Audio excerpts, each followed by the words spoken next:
Vamos falar hoje sobre os maiores erros dos advogados de uma forma geral nos recursos. E agora eu posso incluir também, né, os erros mais comuns que são cometidos em regra nos recursos.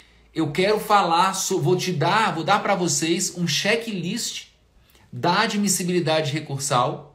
Um dos grandes dramas dos advogados é exatamente chegar no tribunal, apresentar um recurso e o recurso não ser conhecido, o recurso não ser admitido.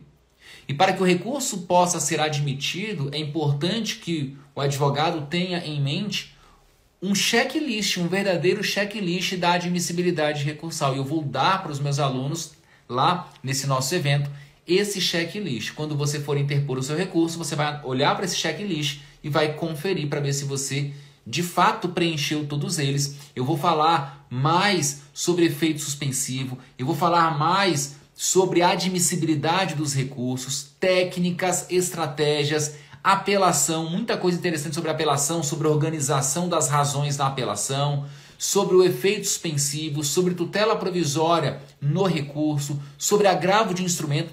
Pessoal, o evento da semana que vem está simplesmente imperdível. Para quem atua na área civil em geral, independentemente do nicho de advocacia, vocês sabem que quem atua na área civil tem que dominar o processo civil. Tem que dominar o processo civil. O processo civil é um instrumento de trabalho de todo advogado civilista. Se você não domina o processo civil, se você não conhece o processo civil, se você ainda não aprendeu o novo Código de Processo Civil, que não é mais tão novo assim, você está ficando para trás, se já não ficou. E no campo recursal, é muito importante que o advogado também domine essa parte, para que ele se torne um advogado mais completo. Eu sempre digo o seguinte, é muito ruim, é muito triste o advogado atuar no primeiro grau de jurisdição, o advogado estudar, bolar estratégias, né, querido amigo José Roberto Melo Porto, sabe tudo de processo civil, e ele pode confirmar. É muito triste ver o advogado se esforçando no primeiro grau de jurisdição, até com conhecimento razoável. Ele obtém uma decisão desfavorável, por alguma razão, o juiz julgou, por exemplo, improcedente, e aí o cliente não confia mais nesse advogado na hora de interpor o recurso.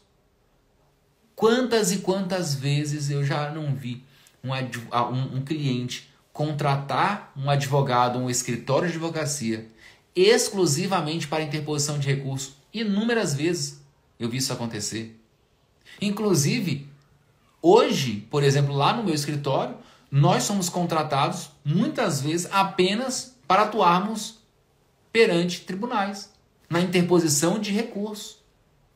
Então eu tenho visto isso, esse movimento, e eu quero que vocês participem desse movimento também.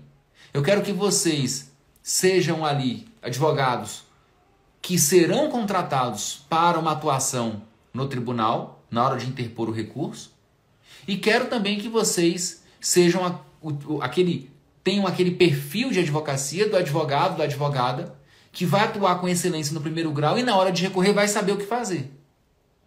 Não vai mais ter medo, insegurança na hora de recorrer. Então, a nossa jornada começa hoje. Inclusive, há muitas pessoas que não sabem dessas lives, porque eu faço essas lives apenas para quem já me acompanha aqui no Instagram. No evento de segunda-feira, há não sei quantas mil pessoas já cadastradas, mas uma boa parte ainda não me segue, ainda não me acompanha aqui no Instagram. Eu não divulgo para essas pessoas. Eu só divulgo para quem já me acompanha há um bom tempo. Por quê? Porque eu quero privilegiá-los. Tá bom? Então eu quero que vocês participem na próxima segunda-feira, porque está imperdível. E mais, aqui é a cereja do bolo. A cereja do bolo, tá? Além de ser um evento inédito, nunca fiz isso. As aulas sobre recursos que eu ministro, elas são exclusivas dos alunos da Escola Prática de Processo Civil. Curso pago, são exclusivas para esse curso. Eu vou disponibilizar gratuitamente, ou seja, vou ministrar essas aulas ao vivo gratuitamente na próxima semana. Então é um evento inédito, nunca aconteceu. E a segunda razão, que eu venho fazendo isso em outros cursos gratuitos que eu ministro, e eu sempre faço isso, eu vou presentear novamente aquele aluno, aquela aluna mais disciplinado, mais disciplinada e mais rápido ou rápida. Quem participar do evento da próxima segunda-feira vai ter a oportunidade de ganhar um super prêmio. Nos últimos eventos eu dei esse prêmio. Aliás, eu não. Nos últimos eventos, o direito processual aplicado, o DPA, deu esse prêmio. Nesse evento eu vou dar. O pessoal falou assim, acho que não vai rolar o prêmio. Eu falei, eu vou dar do meu bolso. Eu vou tirar do meu bolso e vou dar um prêmio. Porque comecei com esse prêmio, tive essa ideia e eu vou dar agora do meu bolso. Eu vou dar um iPad da Apple, e vou dar a coleção de manuais do Dizer o Direito, da Juspodium, coleção completa, tá? Inclusive com o meu manual, que é esse aqui, ó, meu manual de processo civil, tá? Então, quem participar do evento, que começa na próxima segunda-feira, vai ter a oportunidade, não é para todo mundo, obviamente, né? São mais de 10 mil inscritos, não é para todo mundo. Quem assistir a todas as aulas e for o mais rápido a colocar as senhas que eu vou falar no final de cada aula, quem já participou sabe como funciona, e eu vou explicar isso melhor na segunda-feira, vai poder ganhar esse prêmio. iPad da Apple, imagina você chegar na audiência com seu processo ali no iPad da Apple, lindo e maravilhoso, consultar o seu processo ali na hora e ainda ter uma biblioteca, uma coleção de obras jurídicas. E a gente envia para sua casa ou para o seu escritório. Tá bom? Então, pessoal, só não participa quem não quer. Evento é gratuito, evento é online, vou dar prêmio, vou dar checklist, vou dar PDF, vou dar tudo. Depois não tem aquela desculpa, mas eu não tenho sorte na advocacia. O primeiro passo é buscar o conhecimento, tá? Buscar o conhecimento. E eu vou premiar quem buscou o conhecimento. Então, quem participar das 3 aulas e for o primeiro a colocar as senhas que eu vou dar em cada aula, vai ganhar. Porque eu quero premiar o aluno mais disciplinado e o mais rápido. Tá bom? Então, veja. Olha a oportunidade que vocês estão tendo. E eu estou tirando do meu bolso, tá? Perguntaram aqui a Soraya, onde, como se inscreve? Quem ainda não se inscreveu, vou fazer o seguinte, pedir para a minha equipe cadastrar aqui um código para você já poder se cadastrar automaticamente, sem você precisar sair da live. É só você escrever eu quero. É só escrever aqui, ó, eu quero, não precisa colocar eu quero muito, eu super quero, não, só colocar eu quero. Essa é a senha. Você vai colocar eu quero, eu vou te mandar um direct e aí você vai poder participar do evento, tá bom? Só colocar eu quero, não precisa sair da live, eu quero que você participe da live porque é um conhecimento de muito valor. Eu não vou falar muito sobre isso lá no dia do evento, então vocês serão privilegiados, já estão sendo privilegiados aqui porque vão receber um conteúdo neste momento inédito, tá bom? Só colocar eu quero para poder se inscrever e participar do evento sobre recursos na prática. Pessoal, vamos lá. Agora já dei os recados, estão preparados? Podemos iniciar então a nossa live. Nossa, que a live de hoje para mim é um assim, dos temas mais importantes, tá? Mais importantes porque vocês não encontram isso em livros. Vocês não encontram isso em livros. Eu selecionei aqui 5 grandes erros, talvez os 5 erros mais comuns que os advogados cometem nos recursos cíveis, tá?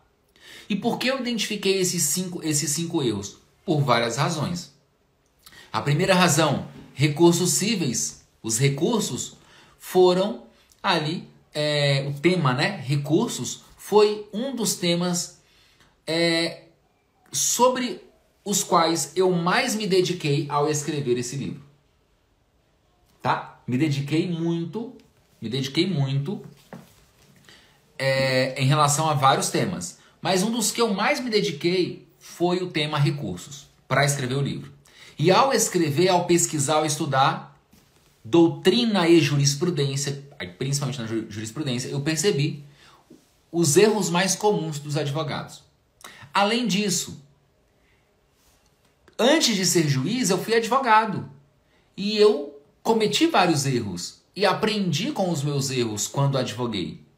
Quando passei no concurso da magistratura, como juiz de direito, eu fazia questão de ler a maioria dos recursos que eram interpostos contra as minhas sentenças ou as minhas decisões interlocutórias. Eu li esse recurso, porque eu queria ver o que foi objeto de discussão. E eu percebia, então, aquilo que funcionava e aquilo que não funcionava nos tribunais, principalmente no meu tribunal, evidentemente.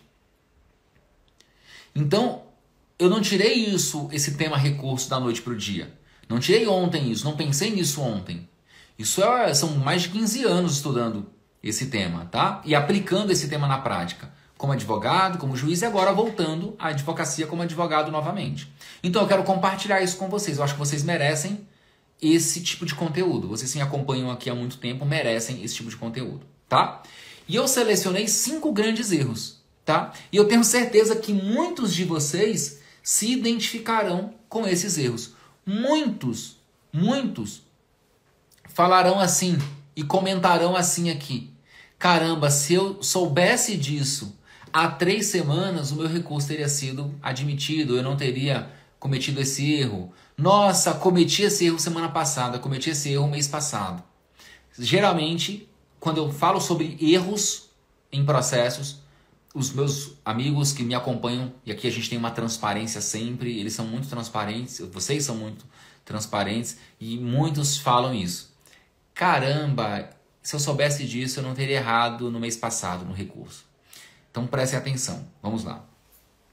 Erro número 1. Dificuldade na distinção, acreditem, na distinção entre apelação e agravo de instrumento. Como assim? Professor, alguém confunde apelação com agravo de instrumento? Sim, muitas pessoas. Mas é óbvio que todo mundo sabe o que é uma apelação e todo mundo sabe o que é um agravo de instrumento. É óbvio que todo mundo sabe que apelação é o recurso cabível contra a sentença e agravo de instrumento é o recurso cabível contra algumas decisões interlocutórias. Todo mundo sabe. O grande problema é que poucas pessoas se preocuparam com o advento do CPC de 2015, e aí principalmente para os advogados mais experientes, tá? Que estudaram pelo CPC de 73. Muitos advogados não perceberam uma substancial mudança feita pelo legislador no tocante ao conceito de sentença.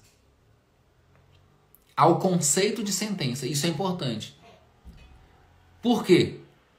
Porque diz o artigo 203, parágrafo 1º do CPC, que ressalvadas as disposições expressas lá nos procedimentos especiais, sentença é o pronunciamento por meio do qual o juiz, com base no artigo 485, ou seja, sem resolução do mérito, e 487, ou seja, com resolução do mérito, põe fim à fase cognitiva do procedimento comum ou extingue a execução.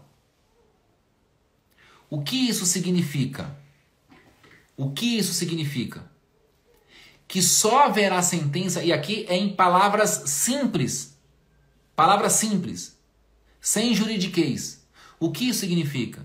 Significa que sentença só haverá quando esse pronunciamento do juiz, chamado de sentença por ele, encerrar todo o procedimento, toda a fase de conhecimento, ou extinguir a execução. Se o processo prosseguir por alguma razão, esse pronunciamento não é sentença. E consequentemente, não cabe apelação. E por que isso é muito importante, pessoal? Isso aqui é técnica. Isso é técnica, por favor. Técnica. Então, deixa eu dar um exemplo. Autor pediu danos materiais e danos morais. O réu contestou os danos morais. Mas em relação ao pedido de dano material, Sônia disse que sempre foi assim. Sônia, não, tá? Não, presta atenção no que eu vou falar. Não, Nunca foi assim. Nunca foi assim. Se o autor pediu danos materiais e danos morais, e o réu apresenta impugnação apenas contra os danos morais e acaba não falando nada em relação aos danos materiais, nós temos uma incontrovérsia aqui. A única controvérsia nesse processo diz respeito aos danos morais. Há uma incontrovérsia em relação aos danos materiais. Pergunto a vocês, o juiz já pode julgar os danos materiais? A resposta é sim, ele já pode julgar os danos materiais. Pergunto a vocês, ao julgar os danos materiais, o processo vai ser encerrado, essa fase de conhecimento, ou o processo vai prosseguir? Ou essa fase de conhecimento vai prosseguir? Qual é a resposta? Essa fase de conhecimento vai prosseguir porque o juiz não julgou os danos morais. Como bem disse o Nelson, segue o processo. O juiz julga os danos materiais, mas o processo prossegue em relação aos danos morais. Logo, ainda que o juiz, e olha só que interessante, olha Nina, sim, sentença parcial de mérito, olha o equívoco, Nina. Eu acho maravilhoso quando vocês comentam, porque muitos acham que sabem isso. E aí, falta apenas um ajuste para ter o domínio total do tema. Nina, olha só. Aí o juiz coloca o seguinte, sentença. Porque o juiz não estudou processo civil direito, ou já se esqueceu do que estudou, e acha que isso é uma sentença parcial. Não existe sentença parcial. Ele coloca o nome de sentença. E aí o advogado abençoado, quem me segue aqui há mais tempo conhece o advogado abençoado, que é aquele que acha que sabe muita coisa e erra, e ele não sabe, ele percebe que ele não sabe muito.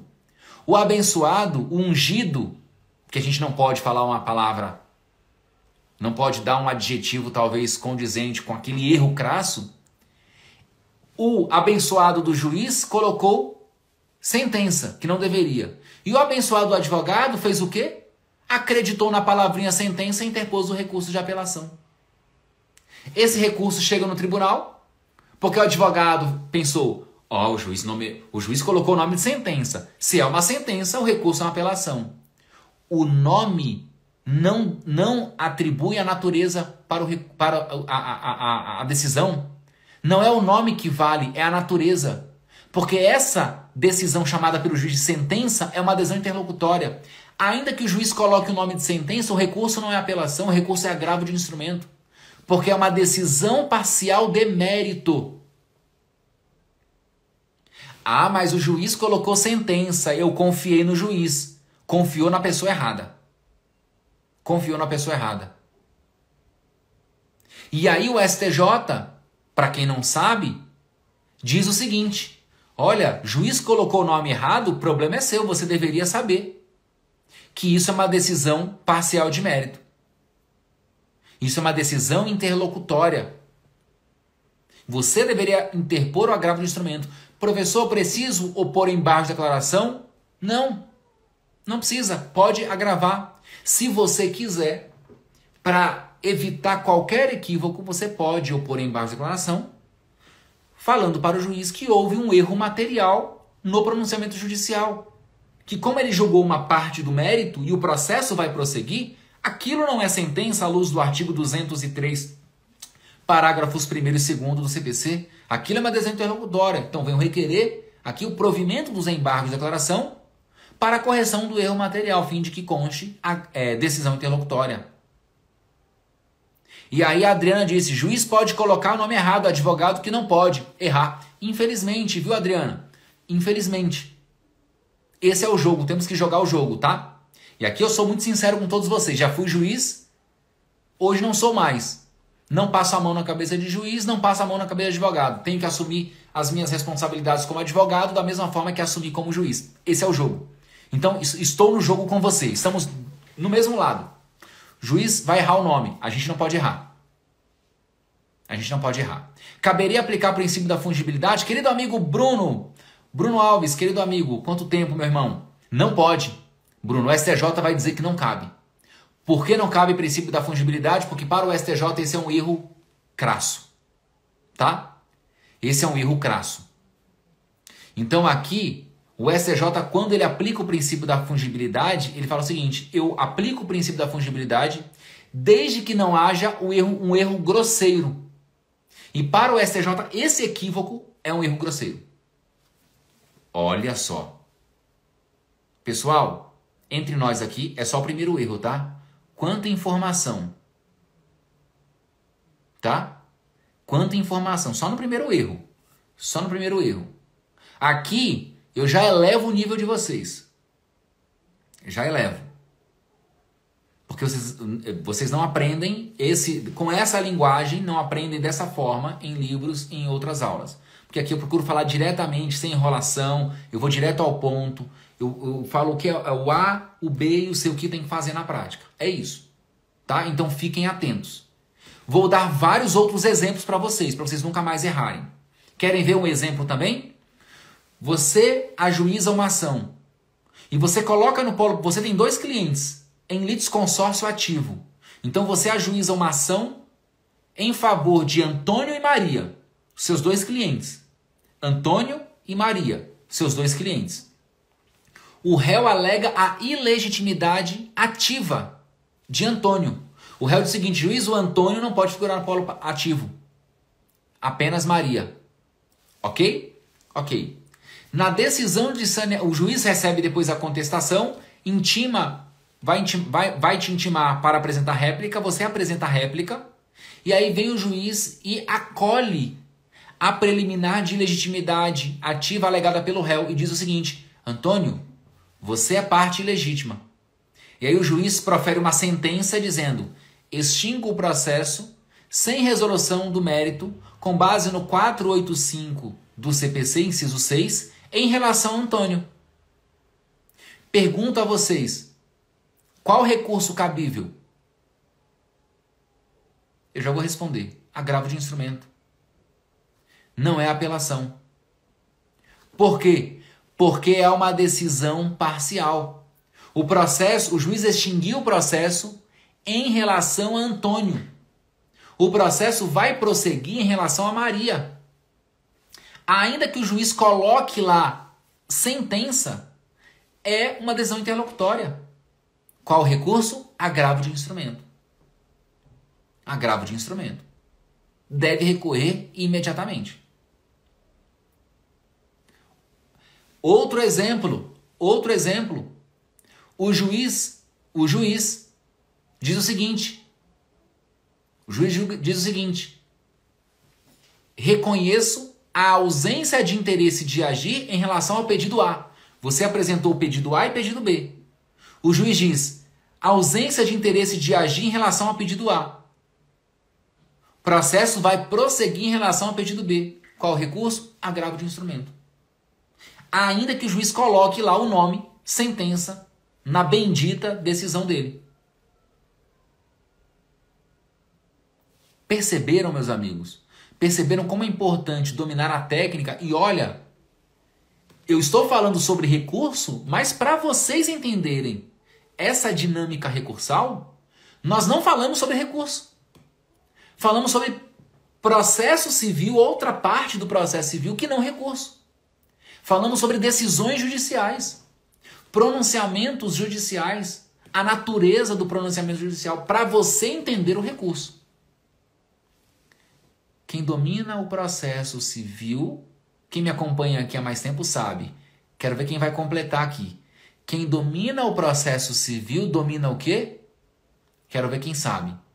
Eu sempre digo, quem domina o processo civil domina o quê? Quero ver quem vai acertar. Quem me acompanha há mais tempo sabe. Eu sempre digo isso. Quem domina o processo civil, olha só a Dayana. Que beijo, Dayana. Domina as regras do jogo. Olha só. A Thaís Miranda, Danilo, Adriana, Roseli, Joelma, Edith. É isso. Quem domina o processo civil domina as regras do jogo. Quem domina as regras do jogo tem muito mais chances de vencer o jogo. Olha o nível. Aqui é outra conversa, tá? Aqui é outra conversa. Não é conversinha de modelinho de internet, não é conversinha de memezinho, dancinha, não é. Aqui é conversa de gente grande, de adulto para adultos. Quem domina o processo civil domina as regras do jogo. Vocês estão dentro do jogo, vocês têm que saber jogar, tá? Vamos para o segundo erro? Vamos lá. Formulação do pedido. Esse é um erro tranquilo, tá? Não gera tanto prejuízo, digamos assim. Mas aqui é técnica, tá? Aqui é técnica. E aqui, se você vai atuar no tribunal, se você vai for fazer uma sustentação oral, se você for apresentar memoriais para os desembargadores, ou mesmo em tribunal superior para os ministros, vocês precisam saber utilizar os termos corretos no momento de requerer ali o provimento do seu recurso. E basicamente, para que serve o recurso? Tá? Basicamente, quando você estuda recurso, você vai aprender que os recursos são ali, basicamente, um meio de impugnação de decisões judiciais. Então, o que é um recurso? É um meio de impugnação de uma decisão judicial que tem por finalidade reformar, invalidar ou aclarar a decisão judicial. Basicamente, estamos falando aqui da possibilidade de reforma, de anulação da decisão ou, para fins, pensando agora nos embargos de declaração, ou uma forma de fazer com que o juiz supra eventual omissão, contradição, obscuridade ou corrija o erro material. Tá? Muito bem. Isso significa dizer que você precisa entender e você precisa saber exatamente o que você quer com o recurso, para que você construa o pedido de forma correta, para que você possa fazer uma sustentação oral no tribunal de forma adequada e saber formular o pedido e não passar vergonha. Então, há basicamente, tirando aqui os embargos de declaração, há basicamente dois grandes erros que o juiz pode cometer ao decidir. O juiz pode cometer um erro de julgamento ou um erro de processamento. Como assim? Vamos imaginar que o juiz, ao final, julgou improcedente o seu pedido por meio de uma sentença. Ele encerrou completamente a fase de conhecimento do processo. Ok? Veja. E você não se conforma com essa improcedência. Por quê? Porque na sua concepção, o juiz, ele analisou mal as provas. Então o juiz errou ao analisar as provas e o juiz errou ao analisar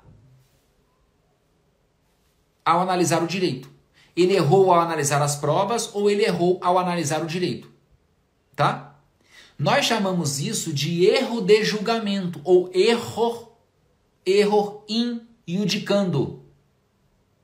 Se você não se conforma com o resultado da decisão, porque você acha que o juiz interpretou de forma equivocada o direito ou não analisou corretamente as provas, no seu recurso você deve requerer a reforma da decisão. Se é um agravo de instrumento, a reforma da decisão interlocutória. Se é uma apelação, a reforma da sentença. Ou seja, você quer um novo julgamento. Você quer que o tribunal já profira a decisão que deveria ser a decisão correta do juiz. Então você vai colocar no seu recurso, venho requerer a reforma da sentença recorrida. A reforma da decisão interlocutória objeto do recurso. Reforma. Mas é possível que essa decisão tenha sido proferida após o juiz violar regras procedimentais. O juiz proferiu a sentença, julgou improcedente o seu pedido por ausência de prova. Só que você havia requerido ao juiz a produção de provas e o juiz havia indeferido o seu pedido de provas. O que houve aqui? Opa, cerceamento de defesa. Porque essa ideia de cerceamento de defesa vale para o autor e para o réu. Ocorreu aqui violação ao contraditório, ao devido processo legal. Juiz, como inclusive violação à boa-fé processual, por quê? Comportamento contraditório do juiz. Ninguém fala sobre isso. Vocês não vão assistir a nenhuma aula falando sobre isso. Deixa eu falar aqui para vocês. Vocês vão alegar comportamento contraditório do juiz. Violação à boa-fé processual, que é uma boa-fé objetiva. Aquele que se comporta de uma forma portanto, gera nas partes uma legítima expectativa de manter esse comportamento, não pode praticar um comportamento contraditório. Se o juiz indeferiu o pedido de provas e disse que vai julgar antecipadamente a lide, ele não pode julgar improcedente por ausência de prova. Opa! O julgamento antecipado do mérito pressupõe a desnecessidade de produção de outras provas. Tribunal, pelo amor de Deus.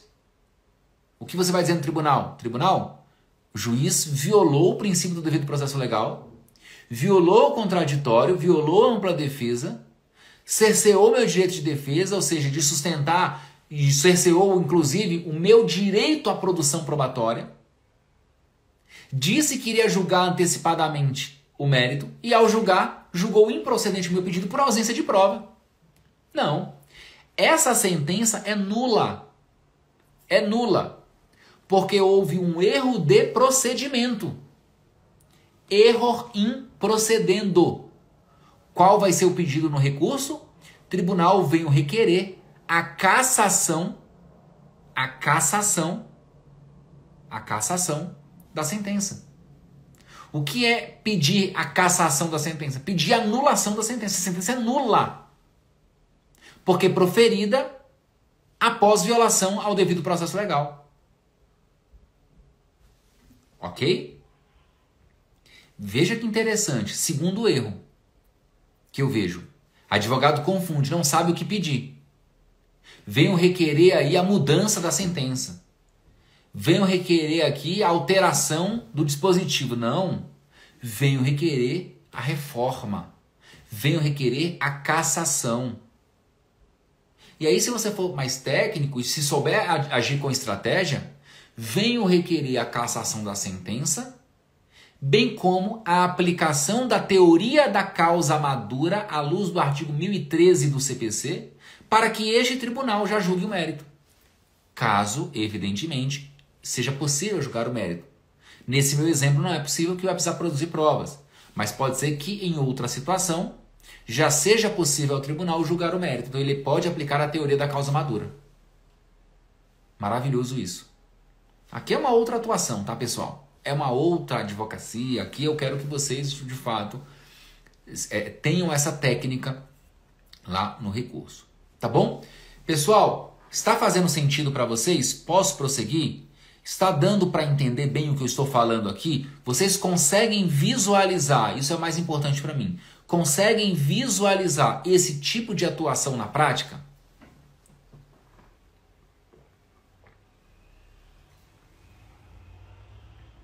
Conseguem visualizar isso? Eu quero que vocês visualizem isso na prática, tá? Porque o meu objetivo não é ficar falando sobre teoria. É mostrar como aplica toda essa teoria e como aplica tudo que está escrito no CPC na prática. Então é importante que vocês assistam a live imaginando a atuação prática. Ótimo, perfeito, pessoal. Perfeito.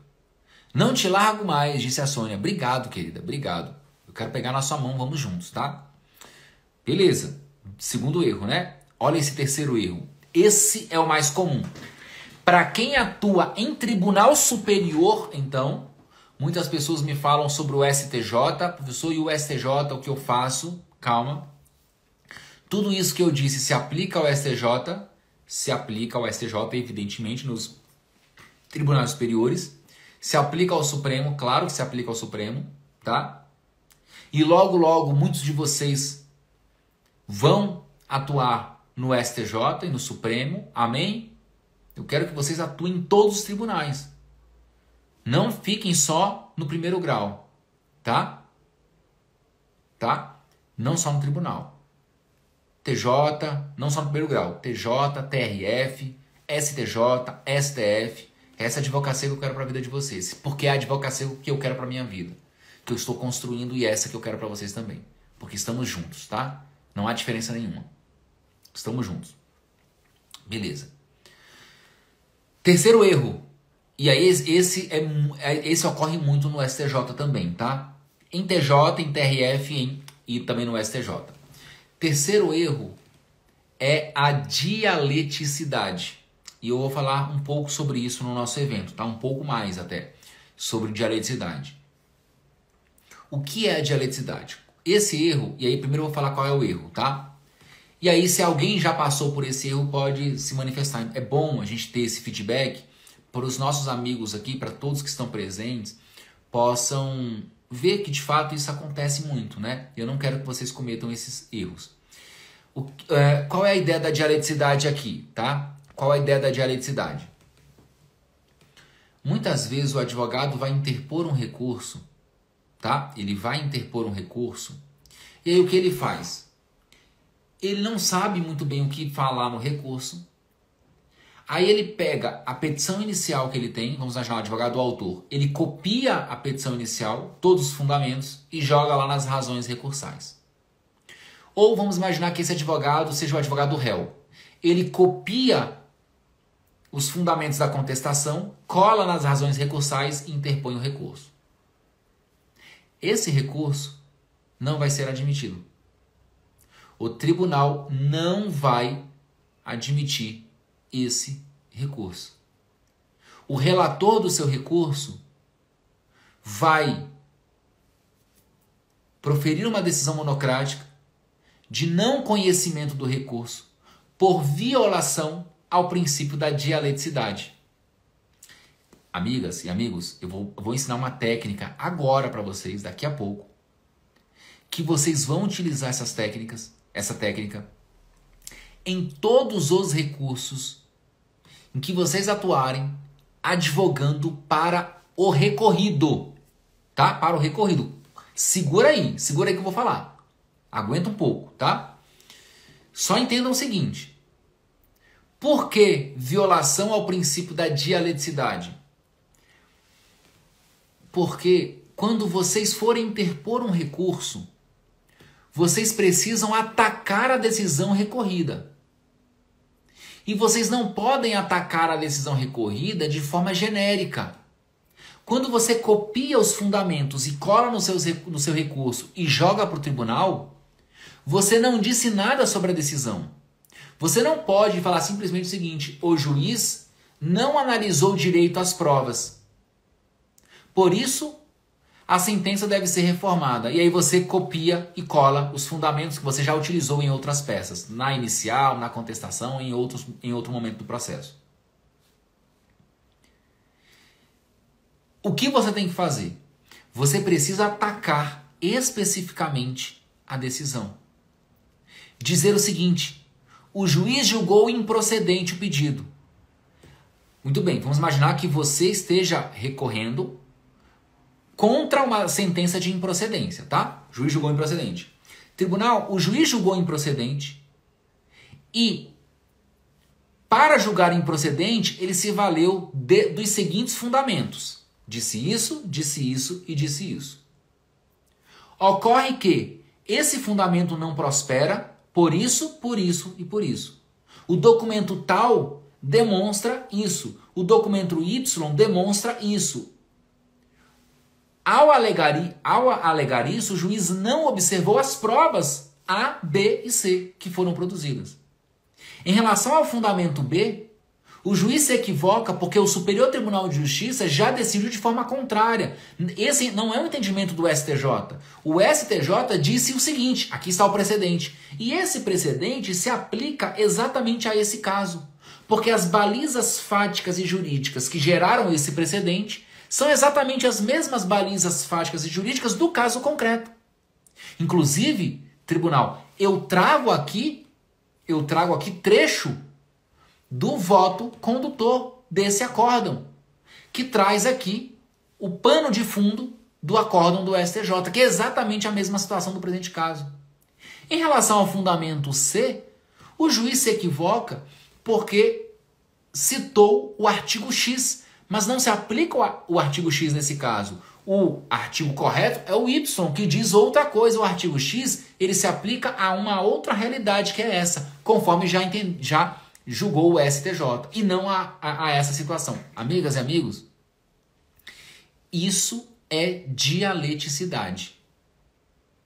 É impugnar especificamente a decisão recorrida. É impugnar especificamente a decisão recorrida. Você tem que mostrar por que houve erro no julgamento, quando você for pedir o quê? A reforma da decisão. Ou você tem que demonstrar que houve e de que forma houve o erro de processamento. Querido amigo Marcos Salomão aqui nos prestigiando. Um abraço a você, meu irmão. Você tem que demonstrar por que houve o erro de processamento. Onde o juiz errou em relação ao procedimento. Qual foi a violação?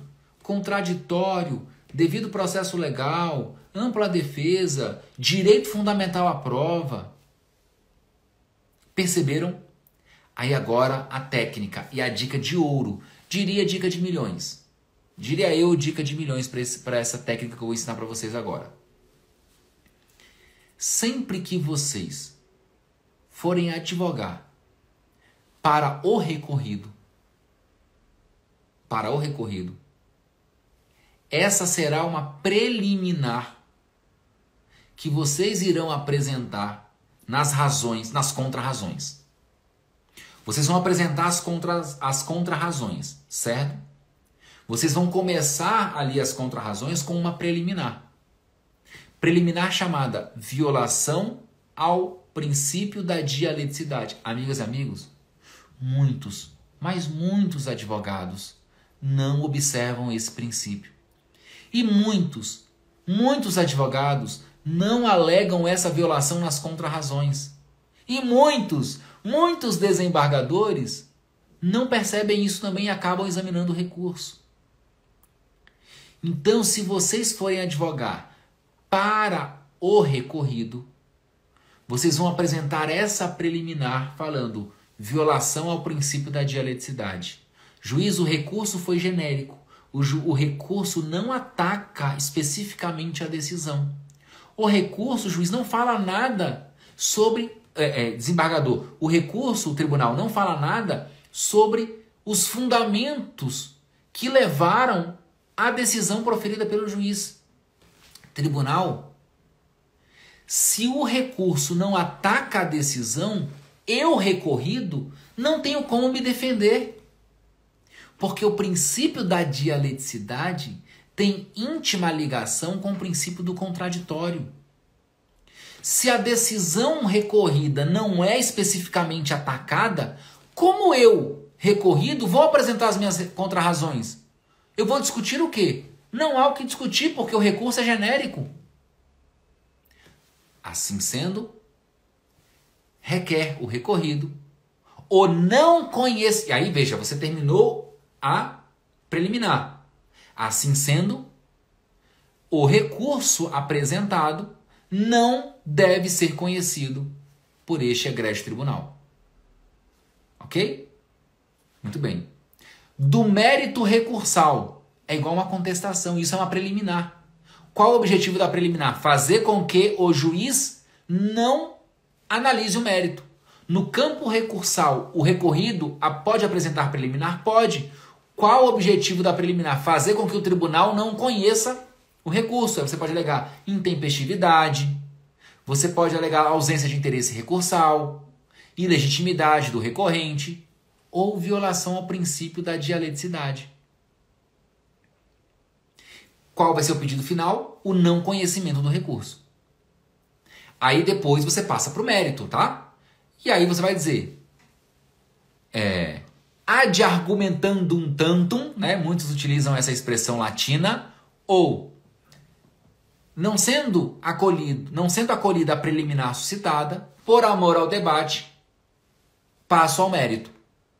E aí você vai examinar o mérito recursal. E aí você vai dizer que a sentença foi maravilhosa, que a sentença está correta, que todos os fundamentos eles se amoldam à jurisprudência do tribunal ou do STJ.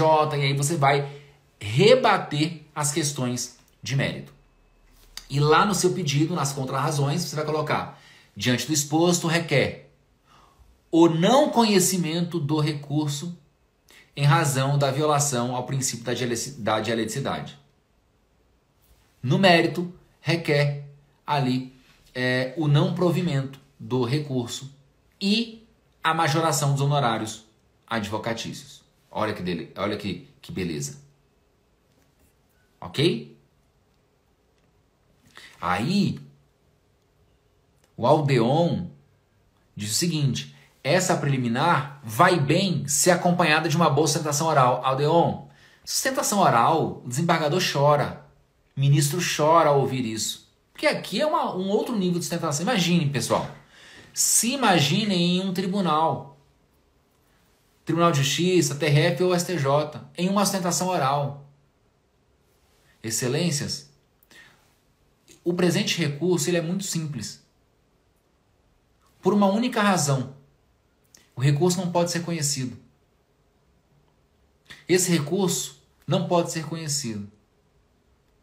Porque o recorrente não observou o princípio da dialeticidade. Um princípio basilar e fundamental para o exercício do contraditório, para a admissibilidade do recurso e, consequentemente, para que seja possível o exame do mérito. No presente caso, uma simples leitura do recurso do recorrente revela a apresentação de fundamentos data máxima vênia genéricos. Os fundamentos apresentados são cópia da petição inicial, o que impossibilitou o exercício do contraditório pelo recorrido, que está sendo assistido neste processo por este advogado ou por esta advogada.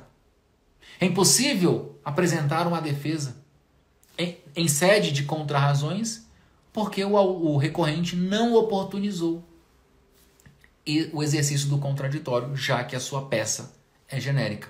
Não atacou a decisão, não há nenhuma passagem no recurso que apresente impugnação aos fundamentos que levaram o nobre juiz sentenciante a proferir a sentença naqueles moldes e a construir o seu dispositivo nos moldes como construído, de modo que o recurso apresentado, ao violar o princípio da dialeticidade, não tem condições mínimas de ser conhecido por esta egrégia corte, que não pode, então, em razão disso, avançar para o mérito, já que não há o que ser enfrentado em razão de fundamentos meramente genéricos, data máxima vênia. Assim sendo, requer o não conhecimento do recurso.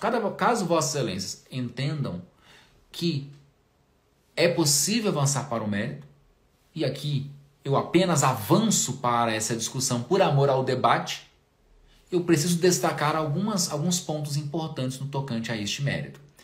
A decisão recorrida está em consonância com a jurisprudência desta Corte do STJ, porque fundada em 3 importantes argumentos.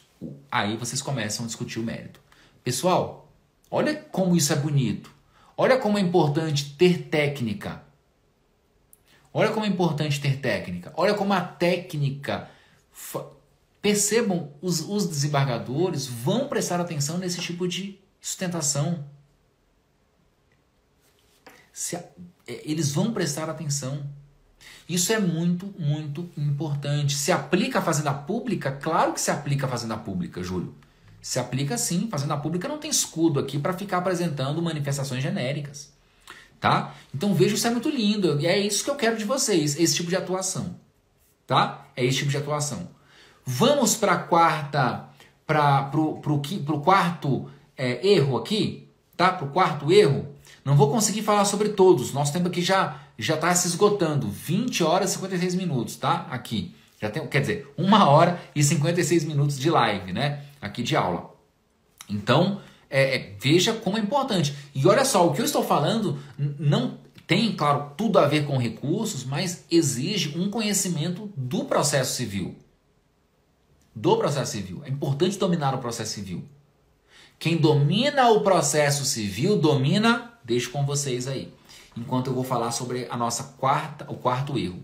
O quarto erro é muito simples, tem a ver com um post que eu fiz recentemente, não sei se hoje ou ontem, que é: não peçam reconsideração. Vejo muitos advogados fazendo o seguinte: juiz profere a decisão, vamos imaginar uma decisão interlocutória, juiz profere a decisão interlocutória, e aí o sujeito, ao invés de interpor o agravo de instrumento, o que ele faz? Apresenta uma petição pedindo a reconsideração.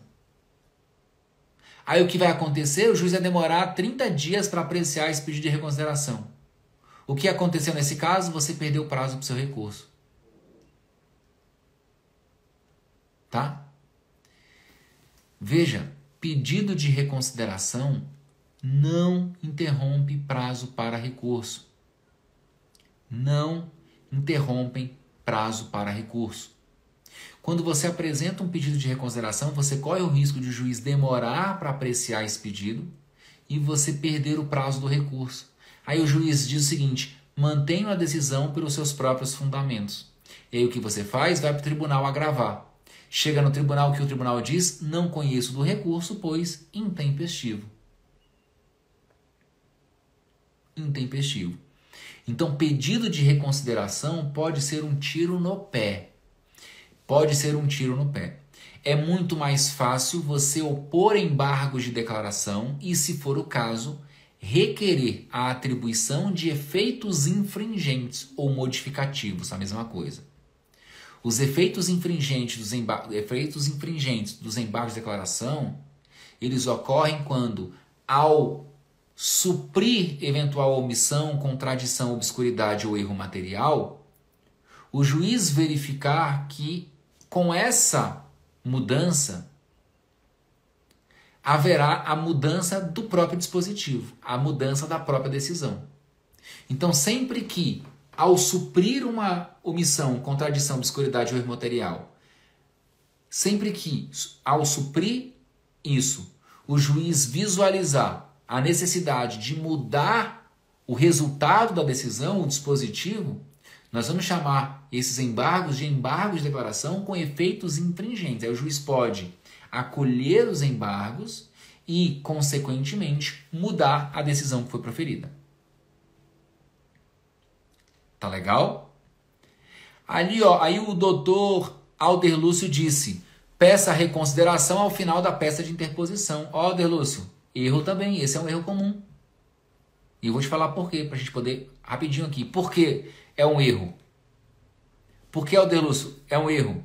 Porque, por exemplo, se o seu recurso for o agravo de instrumento, não adianta você formular esse pedido ao final da peça de interposição. Por quê? Porque a interposição é direta no tribunal, o agravo de instrumento, então o juiz não vai ler. No agravo de instrumento tem juízo de retratação. É por isso que você tem que informar ao juiz que você interpôs o agravo de instrumento, para que, caso ele entenda, ele faça essa retratação. Tá? E se fosse na apelação? Por que também é um erro? Porque quando o juiz de primeiro... A apelação ela é interposta perante o mesmo juiz que proferiu a sentença, no primeiro grau. Só que o juiz não lê o recurso de apelação. Por quê? Porque ele sequer faz juízo de admissibilidade. No CPC de 73, o juízo de admissibilidade era feito pelo próprio juiz de primeiro grau. Hoje não é feito mais. Então o juiz de primeiro grau ele não lê mais a apelação. Ele está dispensado. Ele apenas intima a parte contrária para apresentar as contrarrazões e depois ele remete para o tribunal. Então também não cabe no recurso de apelação, tá? Então tem que saber, isso é técnica, então tem que saber. Se for na apelação não adianta, e no agravo de instrumento você tem que interpor no tribunal e aí você comunica ao juiz acerca da interposição do agravo, requerendo ali o juízo de retratação. Beijão, tchau pessoal!